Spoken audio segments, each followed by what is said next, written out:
जी अस्सलाम वालेकुम नाजरीन, मैं हूं आपका होस्ट मलिक साजिद और आप देख रहे हैं प्रोग्राम बोलता है मुल्तान। आज हम एक बड़े अहम इशू पे बात करने के लिए आपके सामने हाजिर हैं। जैसे कि आप सामाईन को मालूम है कि इमरान खान साहब चेयरमैन पाकिस्तान तहरीक इंसाफ पिछले दिनों गिरफ़्तार हो चुके हैं और आजकल जेल के अंदर से जेल के अंदर से बड़ी आवाज़ें आ रही हैं, मुख्तलिफ़ किस्म के मैसेजेस आ रहे हैं, मुख्तलिफ़ किस्म की तस्वीर आ रही हैं, मुख्तलिफ़ किस्म की वीडियोज़ का कहा जा रहा है, लेकिन अभी तक मंजर आम पर कुछ नहीं आया। मेरा आज आपसे बात करने का मकसद ये है कि माजी में जब पिछले पौने 4 साल खान साहब की हुकूमत रही तो उन्होंने किसी भी सियासतदान को नहीं छोड़ा। हर सियासतदान को उन्होंने जेल के अंदर काल कोठड़ी में बंद किया। खान साहब अभी आपको तो सिर्फ 2 से 3 दिन हुए हैं जेल में गए और इस तरह की आपके खिलाफ अफवाहें उड़ने लग गई हैं। आप तो माशाल्लाह एक बहादुर लीडर हैं, आप तो एक कौम का सरमाया हैं, आप तो कौम का एक आइडियल हैं, तो आप इतनी जल्दी क्यों घबरा गए? खान साहब आपका कहना था कि घबराना नहीं, तो आप इतनी जल्दी घबरा क्यों गए? आप तो आवाम को हौसला देते थे, आप तो आवाम को कहते थे कि मैं आपके साथ खड़ा हूँ, तो आज आवाम आपके साथ क्यों नहीं है? ये एक लम्हा फिक्री है। नाज़रीन, यहाँ पर थोड़ी सी बात करते चलें इस केस के हवाले से कि तोशाखाना केस था क्या, जिसके ऊपर खान साहब को 3 साल की सज़ा हुई, नाअहल हुए और पार्टी चेयरमैनशिप से भी वो गए। कल इलेक्शन कमीशन ने इजलास बुलाया और उन्होंने आज नोटिफिकेशन भी जारी कर दिया होगा। अभी तक तो जब तक मैं वीडियो रिकॉर्ड कर रहा हूँ उसके बाद शायद ये हो जाए। तो तोशाखाना असल में आजकल हल्का अवाम में बात हो रही है कि तोशाखाना में से मरीम नवाज़ ने, नवाज़ शरीफ ने, शहबाज शरीफ ने, हमजा शहबाज ने, आसिफ अली जरदारी ने और बिलावल भुट्टो ने, तमाम ने तोशाखाना से तोहाइफ ली हैं। तो नाजरीन, मैं आपको बताता चलूँ कि उन्होंने वो तोहाइफ लिए हैं लेकिन बेच के खाए नहीं हैं, वो उन्होंने अपने इस्तेमाल में रखे हैं। अगर किसी ने गाड़ी ली है तो अपने इस्तेमाल में रखी है, अगर किसी ने अंगूठी ली है तो अपने इस्तेमाल में रखी है। लेकिन यहाँ पर सिचुएशन मुख्तलिफ है। यहाँ पर कुछ यूँ हुआ कि खान साहब ने एक घड़ी ली जो उनको सऊदीया के वली अहद ने दी, जिसके ऊपर खाना काबा नक्श था। और नाजरीन, ये 4 घड़ियाँ बनी, पूरी दुनिया के अंदर सिर्फ ये 4 घड़ियाँ बनी और पाकिस्तान को ये एजाज़ हासिल हुआ कि वो घड़ी पाकिस्तान के हिस्से में आई। लेकिन खान साहब ने उसको न सिर्फ बेचा, बेचने के बाद जब खान साहब ने इलेक्शन कमीशन को अपने गोश्तवारे डिक्लेयर किए तो उसमें उस घड़ी का जिक्र नहीं किया। असल जुर्म यहाँ पर आके बनता है। बेचना भी जुर्म नहीं था, वो एक अलग मैटर है कि इतनी कीमती और एक नायाब घड़ी जिसके ऊपर खाना काबा का नक्श मौजूद था उसको बेचना मुनासिब नहीं था एक मुसलमान के लिए। वो एक अलग बहस है, वो कभी फिर करेंगे। लेकिन यहाँ पर यह था कि जब आपने घड़ी बेच दी, बेचना भी कोई जुर्म नहीं था, बेचने के बाद उसकी जो अमाउंट आपके पास आई आपको वो डिक्लेयर करनी थी इलेक्शन कमीशन में कि आपने ये तोशाखाने से चीज़ ली, लेने के बाद आपने ये बेच दी, इतने की आपने ली और इतने की बेच दी। हाँ, यहाँ पर मैं आपको बताता चलूँ कि वो डिक्लेयर क्यों नहीं की गई।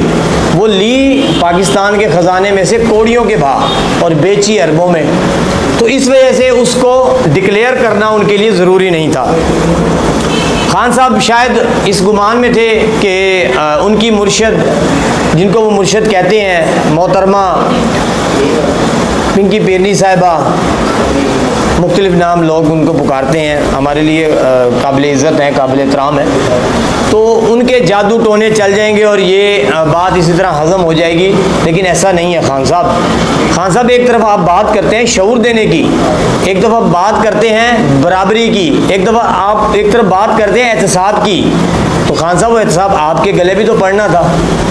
आज जब वो एहतसाब आपके गले पड़ा है तो फिर चीखें क्यों निकल रही हैं, फिर आवाज़ें क्यों आ रही हैं, फिर मुख्तलिफ पैगामात क्यों आ रहे हैं? खान साहब ये वही जेलें हैं जिनमें नवाज शरीफ साहब भी रहे हैं, जिनमें शहबाज शरीफ भी रहा है, जिसमें आसिफ अली जरदारी भी रहा है, जिसमें मरीम नवाज भी रही है, जहाँ से आपने AC भी उतार लिए गए थे, शाहिद खाकान अब्बासी भी रहा है, जिसमें आज ख्वाजा आसिफ भी रहा है, ख्वाजा साद रफ़ीक भी रहा है। खान साहब ये वही जेलें हैं। आप कोई अनोखे नहीं हैं, आप कोई अलग नहीं हैं। मुझे आपकी आपका एक गैर मुल्की चैनल को दिया हुआ इंटरव्यू के चंद अल्फाज मुझे याद आ गए कि उन्होंने आपसे पूछा कि क्या पाकिस्तान में आप अपनी औलाद, अपने बेटों को यहाँ पर सेटल करना चाहेंगे? तो खान साहब आपका माशाल्लाह यूथियों के लिए बड़ा एक अच्छा जवाब था, लेकिन यूथी उसको भी तबर्रुक समझकर पी गए।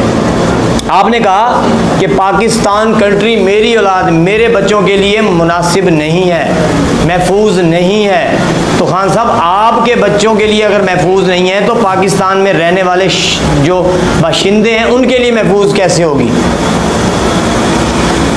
तो नाजरीन, ये सारा किस्सा था, ये सारा मामला था तोशाखाना केस का, जिसके ऊपर खान साहब नाअहल हुए। और ये कानूनी फैसला है। जब खान साहब के हक में अदालत फैसला देती है तो फिर खान साहब अदालत के अलंबरदार बने हुए होते हैं। फिर खान साहब कहते हैं जी अदालत सही फैसला कर रही है, अदालत इंसाफ कर रही है, उसको स्टैब्लिशमेंट इंसाफ नहीं करने दे रही, उसको ये सियासी हल्का बाप इंसाफ करने नहीं दे रहा। तो आज भी तो उसी अदालत ने फैसला दिया है। आज वो जज बिकाऊ हो गया, आज वो अदालत बिकाऊ हो गई कि फैसला आपके खिलाफ आया है। अगर यही फैसला आपके हक में होता था, उस जज को आपने पता नहीं नाउज़ुबिल्लाह खुदा बना देना था। तो खान साहब ये तो होना था, जो आपने पौने 22 साल में आपने बोया है अपनी आवाम, अपनी जनरेशन के अंदर, तो वो तो आपने काटना ही था खुद। आपने कितना बड़ा सानिया किया 9 मई का, आपने ऐसे इदारे के सामने आवाम को ला के खड़ा कर दिया जो हमारे लिए दिन रात हमारी हिफाजत करता है, हमारी जानों की हिफाजत करता है, और अपने सीने पे गोली खाते हैं और शहीद होते हैं। आप अपने बेटों को लाएं ना, खड़ा करें ना, क्यों नहीं खड़ा करते?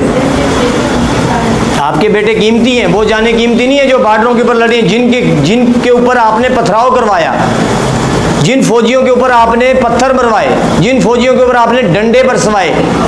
ये तो मेरी पाक फौज, मेरी पाक आर्मी, मेरे पाक जवान, वो शेर जवान, उनका हौसला था। क्यों? आगे उनकी अपनी आवाम थी, वरना उनके लिए कौन सी मुश्किल बात थी। लेकिन ये सब करवाया आपने एक यहूदी लॉबी के तहत, एक प्लानिंग के तहत। तो खान साहब ये तो होना था। लिहाजा अब आप अपने 3 साल पूरे करें और उसके बाद आप सियासत में आएँ, शायद आपका सॉफ्टवेयर और हार्डवेयर अपडेट हो सके। इंशाल्लाह नाज़रीन, मिलेंगे एक नई वीडियो के साथ। उस वक्त के लिए अल्लाह हाफिज़। पाकिस्तान जिंदाबाद।